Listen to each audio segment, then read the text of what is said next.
নামমাত্র খরচেই পেলেন নতুন পরিষেবা।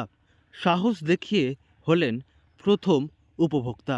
এবার থেকে আর সুশান্ত কুমার রায়কে বিশেষ পরিশ্রম করতে হবে না। তার পরিশ্রম যেমন কমবে, সেরকমই কমবে খরচ। একই সঙ্গে দুর্ঘটনার আশঙ্কা আরও কমে যাবে। আবার প্রত্যেক মাসে এলপিজি সিলিন্ডার বুক করার ঝামেলা, সেই ভারী তোলার ঝামেলা ইত্যাদিও আর থাকবে না। সম্প্রতি এমনই কর্মকাণ্ড শুরু হয়েছে দুর্গাপুরে। ঘরে সেখানে কানেকশন লোকে ব্যবহার করছে এবং গোপালপুরের কানেকশনটাই ছিল রাজ্যের প্রথম কানেকশন। এরপরে টাউনশিপের প্রথম আজকে এটা স্টিল টাউনশিপের প্রথম হলো এটা, এবং অম্বুজাতেও আমাদের অম্বুজা এবং বিধাননগরও কানেকশন জাস্ট শুরু হয়ে গেছে। ধরে নেবেন আপনি সপ্তাহ 10 দিনের মধ্যে আপনি সেখান থেকেও খবর পাবেন। আমরা শুনেছিলাম, এক্সপ্লেন করে দিচ্ছি, আগে রাজ্যে যেহেতু এই প্রজেক্টটা হচ্ছিল না, তাই জন্য এর কোনো পলিসি ছিল না। সেই পলিসিটা গত বছরে রাজ্য সেটা প্রণয়ন করেছেন, এবং এই পলিসির জন্য শুধু ইন্ডিয়ান অয়েল আদানি গ্যাস নয়, আমরা Indian oil Adani gas petroleum মন্ত্রক থেকে পূর্ব বর্ধমান পশ্চিম বর্ধমান জেলাব্যাপী এই যে প্রজেক্টটা হবে তার জন্য অথরাইজেশন পেয়েছে। সিমিলারলি অন্যান্য জায়গাতে অন্যান্য কোম্পানির অথরাইজেশন পেয়েছেন। কিন্তু কী এমন হচ্ছে দুর্গাপুরে যা নিয়ে এত হইচই?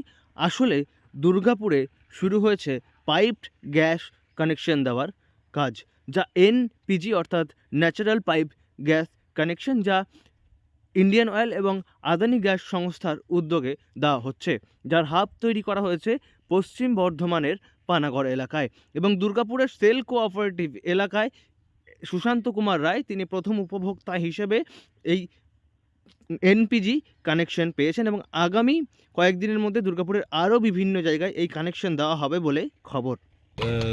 এটাও এই ইন্ডিয়ান অয়েল আদানি গ্যাসের পাইপলাইন। প্রায় 15-20 দিন আগে রেজিস্ট্রেশন করেছিলাম, আজকে বাড়িতে কানেকশানটা দিল।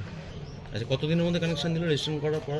রেজিস্ট্রেশন করার পর আমার ইনস্টলেশন তো মিনিমাম ধরুন ওই 2-3 দিনের মধ্যে ইনস্টলেশন হয়ে গেছে। তারপরে হ্যাঁ, এটা সেল কভারটি আমার 59 তারাশঙ্কর। কত খরচা পড়েছে?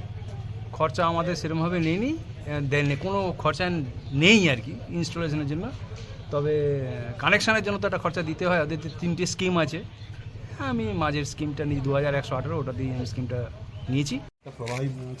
সংস্থার জিওগ্রাফিক্যাল বিভাগের এক আধিকারিক জানিয়েছেন, দুই বর্ধমানে পাইপ গ্যাস কানেকশন দেওয়ার বরাত তারা পেয়েছেন, এবং আগামী কয়েক বছরের মধ্যে তারা দুটি জেলার বিভিন্ন ব্লকে ব্লকে পৌঁছে যাবেন এবং মানুষের ঘরে ঘরে পৌঁছে দেবেন গ্যাসের সিলিন্ডার, যার খরচ কমবে, ভয় কমবে এবং মানুষের আরও সুবিধা হবে।